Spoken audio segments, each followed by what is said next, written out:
profecia concernente a João Batista.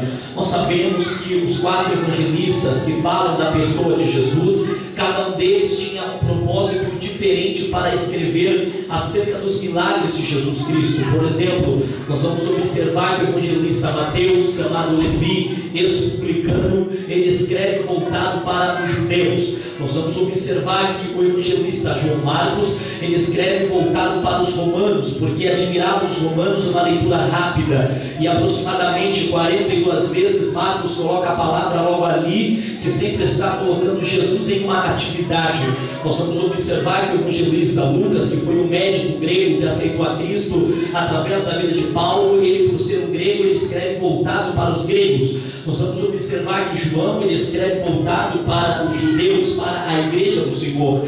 Nós vamos observar aqui nesse capítulo que Lucas, ele é bem enfático no versículo 5, aonde lemos para nos dizer e trazermos a informação de que no tempo em que Herodes estava reinando pelas partes da Judeia, havia um casal chamado Zacarias e Abias, Zacarias e Isabel, da turma de Abias. Segundo a Bíblia Sagrada diz que Herodes o Grande, ele havia erigido um templo que demorou aproximadamente 46 anos. Segundo a Bíblia diz que aquele templo havia pelo menos 3 pátios. O primeiro pátio do templo em que Herodes havia erigido era chamado Pátio dos Gentios. Subia-se uma escada que dava acesso ao segundo pátio, chamado Pátio das Mulheres. Subia-se uma terceira escada que dava acesso ao Pátio dos Sacerdotes, aonde estava o santuário. A Bíblia diz que foi bem nesse período em que Zacarias, ele foi sorteado o seu nome, para que ele tivesse a honra, o privilégio de trabalhar dentro do santuário. A Bíblia diz que ele pertencia à turma de Abias, e para que nós possamos entender o que é que Lucas ele quer nos narrar, a Bíblia diz lá em 1 Crônicas, capítulo de número 24, que Davi estava reinando sobre o trono de Israel, e diz a Bíblia Sagrada que na época do rei Davi, o número de sacerdotes havia crescido de uma forma muito grande.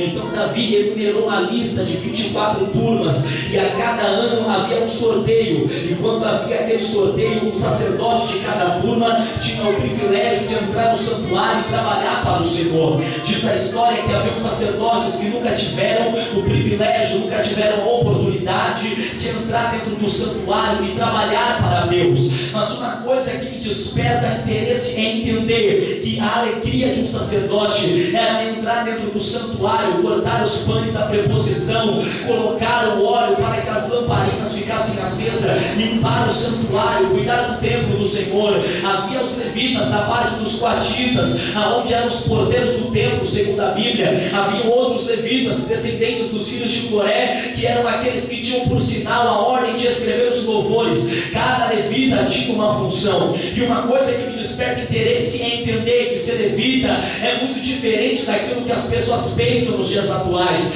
Tem gente que pensa que ser levita é pegar o microfone e apenas louvar a Deus. Não, ser levita era trabalhar para Deus, ser levita era se ocupar em alguma função na casa do Senhor. A maior alegria de um sacerdote era poder entrar no santuário, trabalhar para Deus, estar com suas mãos ocupadas, fazendo alguma coisa para o Senhor. Não pense que ser levita é apenas louvar a Deus aqui, não. Ser levita é aquele que limpa a igreja, ser levita é aquele que vem para cá para adorar a Deus, ser levita é aquele que prega, ser levita é aquele que serve como diácono, ser levita é o porteiro, ser levita são as pessoas que trabalham com amor e carinho por limpar que esta obra continue e vai à frente. Aprenda uma coisa nessa noite: você não está aqui apenas para exercer a sua função, você está aqui porque você foi chamado por Deus para adorar a Ele, para glorificar a Ele. E se essa palavra é verdade, quem veio para adorar, levante a mão e dá glória gostoso para Jesus Cristo de Nazaré.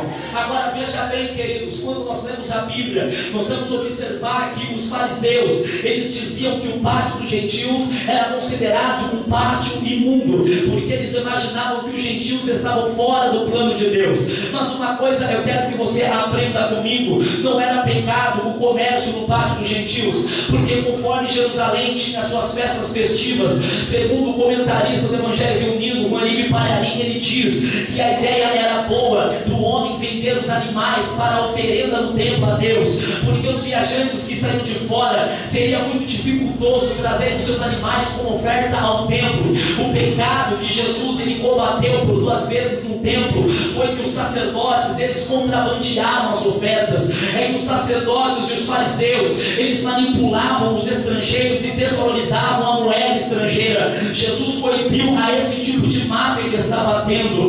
Mas na verdade os sacerdotes diziam que o pátio dos gentios era considerado um pátio impuro.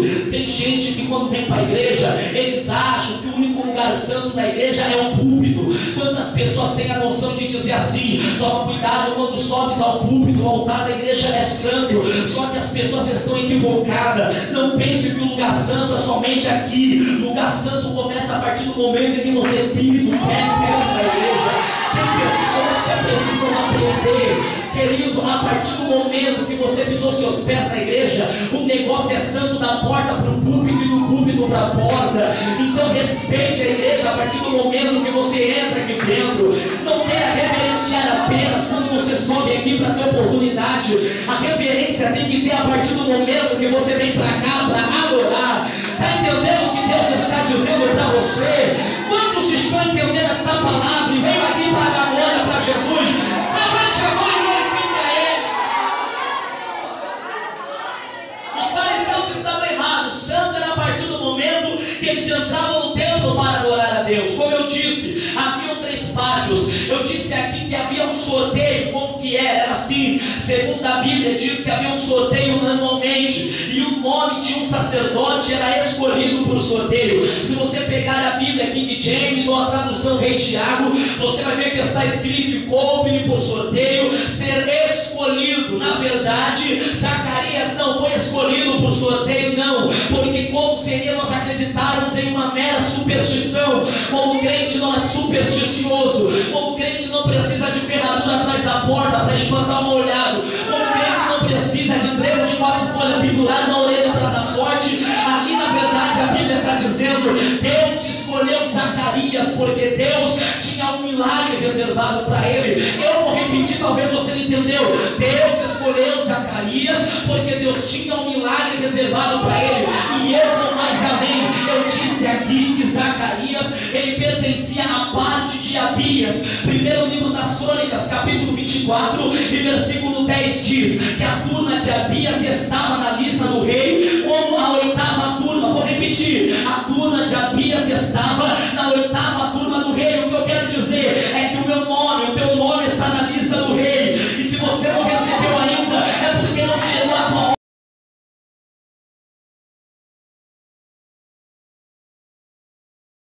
Quando vê o anjo, fala com ele: Deus vai abrir a mão da sua esposa. Acredita ou não, Zacarias? Vai acontecer. Olha o que acontece com quem duvida. Zacarias, pela Bíblia, em número 6, 24, 25, 26, ele tinha que dizer 3 frases, 3 palavras que eram 3 frases chamadas bênção arônica. O Senhor te abençoe e te guarde. E Adonai Panadereca Vessuneca, que o Senhor levante o rosto de ti e tenha misericórdia de ti.